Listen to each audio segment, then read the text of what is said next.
అందరికీ ముందుగా అయితే నా ఛానల్ని సబ్స్క్రైబ్ చేసుకోండి. మా ఊర్లో ఆంజనేయ స్వామి విగ్రహ ప్రతిష్ఠ అయితే జరిగిందని చెప్పాను కదండి. మీకైతే ఆ పూజ ఎలా జరిగిందో, హోమం పూజ ఎలా జరిగిందో మీకైతే నేను వీడియోని అయితే షేర్ చేస్తున్నానండి. ప్రతి ఒక్కరూ వీడియో చూడండి, తప్పకుండా లైక్ చేయండి. ఆంజనేయ స్వామి వారికి అయితే తప్పకుండా like and share and subscribe.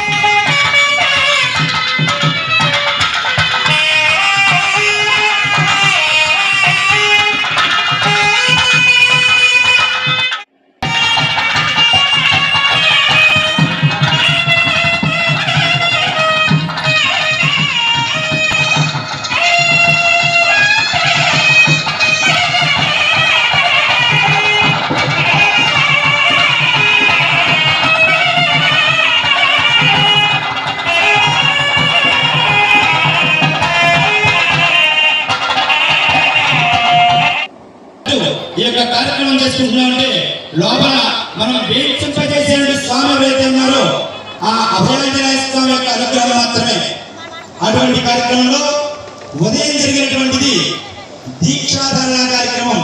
అంటే మీరు చేసేటువంటి పనులు ఏవైతే ఉంటాయో దానికి సంబంధించినటువంటి పనులన్నీ కూడా, మీకు అర్హత ఉన్నటువంటి పనులన్నీ కూడా మీరు ఆచరించండి.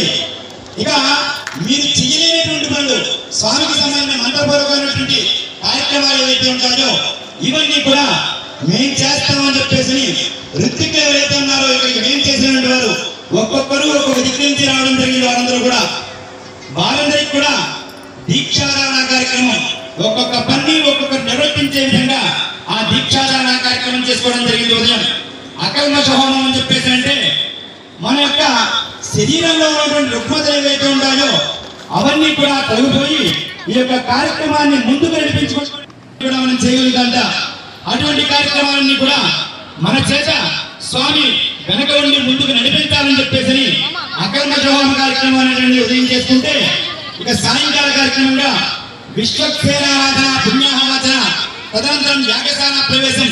ఆ యాగశాలను మనం చూసుకున్నట్లయితే మన యొక్క ఆలయం ఏ విధంగా అయితే ఉందో అది ఎంత అయితే ప్రతిష్ట కలిగి ఉంటుందో దానికి ముందుగా హవనాది కార్యక్రమాలు చేసుకుంటాం కనుక ఆలయంతో సమానమైనటువంటి ఆ యొక్క విశేషమైనటువంటి విశేషాలు కలిగి ఉంటుందట ఆ యాగశాల అనేటువంటిది.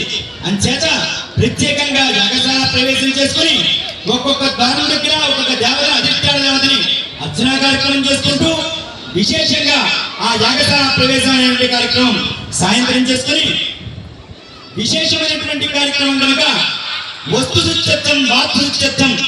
మనం కట్టినటువంటి ఆలయంలో కనుక ఎక్కడైనా మనకి తెలియకుండా చిన్న చిన్న లోపాలైనా దొరికినట్లయితే అవన్నీ కూడా పరిహారం చేసే నిమిత్తమై వాస్తు పూజ, వాస్తు మండపారాధన కార్యక్రమం చేశారు లోపల ఆచార్యవర్యులు. ఆ వాస్తు మండపారాధన కార్యక్రమం చేసుకుని వాస్తు హోమ కార్యక్రమం ఏదైతే ఉందో ఆ హవన కార్యక్రమం చేస్తున్నాం. లోపల చేసే పూజ సరిపోదండి, ఈ హోమ కార్యక్రమం ఎందుకండి అని చెప్పేసి అనుకోవచ్చు.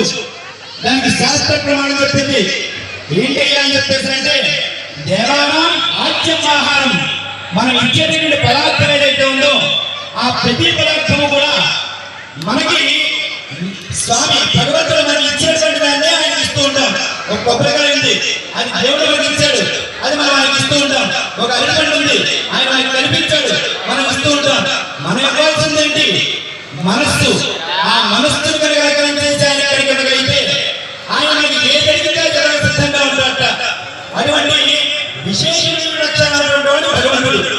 అటువంటి భగవంతుడికి విశేషంగా చేసినటువంటి కార్యక్రమం ఏదైతే ఉందో ఈ కార్యక్రమంలో 7 గంటల వచ్చి పక్కన వాయిద్యాలు వాయించారు. అలాగే 8 గంటల పూజా కార్యక్రమం ప్రారంభించబడుతుంది.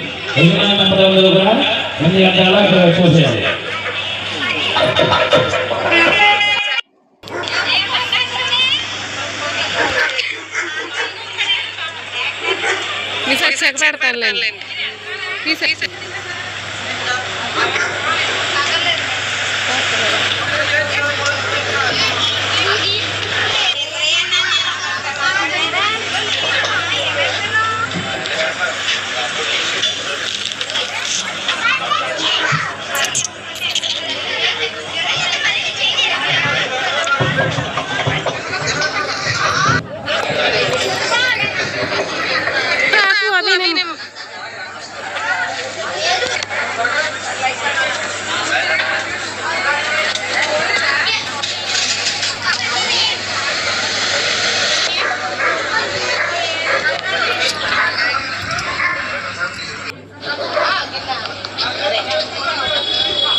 వస్తలా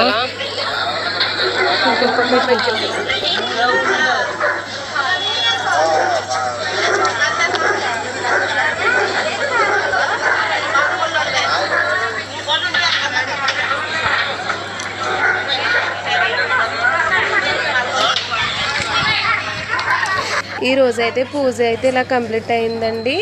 నా ఛానల్ అయితే సబ్స్క్రైబ్ చేయడం మర్చిపోకండి. లైక్ చేయండి, షేర్ చేసి సబ్స్క్రైబ్ చేయండి.